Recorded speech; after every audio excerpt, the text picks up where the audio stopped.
అంబేద్కర్ అంబేద్కర్ అంబేద్కర్ ఆయన ఒక దళిత నేత. ఆయన భారతదేశం కోసం ఏం చేశారు అంటారు చాలామంది. అంతెందుకు, మన ఊళ్ళోనే చాలామంది అంటుంటారు రిజర్వేషన్ ఒకటే ఇచ్చారని చెప్పేసి అంబేద్కర్ చాలామంది తిట్టుకొని ఉన్నారు. మీరు నేను ఇలా పబ్లిక్గా మన అభిప్రాయాలు షేర్ చేసుకుంటున్నాం. మనకి ఏ రాజకీయ పార్టీ అయినా పాలనలోకి వచ్చిస్తే జనాన్ని పట్టించుకోకపోతే మనం ఆ పార్టీని విమర్శించగలం. ఇవన్నీ మన హక్కులు. భారత రాజ్యాంగంలోనే ఆర్టికల్ 19 భావ ప్రకటన స్వేచ్ఛ, ద ఫ్రీడమ్ ఆఫ్ స్పీచ్. ఈ హక్కు మనకు కల్పించింది డాక్టర్ బిఆర్ అంబేద్కర్ గారు.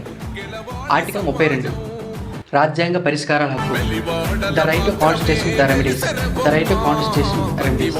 ఇది కూడా అంబేద్కర్ గారే ప్రవేశపెట్టారు. మనకి అన్యాయం జరిగితే ఏదైనా సుప్రీంకోర్టుకి లేకపోతే హైకోర్టుకి వెళ్ళి ఏదైనా మనం పిటిషన్ వేసుకుంటే న్యాయం జరుగుతుంది నా నమ్మకం. అది ఈ హక్కు వల్ల. ఈ హక్కు కేవలం దళితులకు వర్తిస్తుంది అనుకుంటున్నారు మీరు? ప్రతి భారత పౌరుడికి వర్తిస్తాయి కదా. ఈరోజు మన భారతదేశంలో మహిళలు ఫలానా వయసుకే పెళ్లి చేసుకోవాలి, సమానంగా ఆస్తిలో వాటా కోరే హక్కు, విడాకులు తీసుకోవడం, మళ్ళీ పెళ్లి చేసుకోవడం. ఓ విషయం తెలియకడుగుతాను, అప్పట్లో ఇంట్లో మాట్లాడే హక్కైనా ఉందా ఆడవాళ్ళకి? నాకు తెలియకడుగుతాను, కామెంట్లో చెప్పండి. ఈ హక్కులు ఎక్కడి నుండి వచ్చాయి? హిందూ కోర్ట్ బిల్, అది కూడా డాక్టర్ బిఆర్ అంబేద్కర్ గారే తీసుకొచ్చారు. ఇకపోతే లేబర్ హక్కులు, ముఖ్యంగా మహిళలు గర్భవతిగా ఉండే సమయంలో పెయిడ్ మెటర్నిటీ అంటే ప్రెగ్నెన్సీగా ఉంటే సెలవులు తీసుకొని జీతం అందించే హక్కు కూడా అంబేద్కర్ గారే అనౌన్స్ చేశారు. అడుగు అడుగు తను అనుభవించిన బాధను తలచి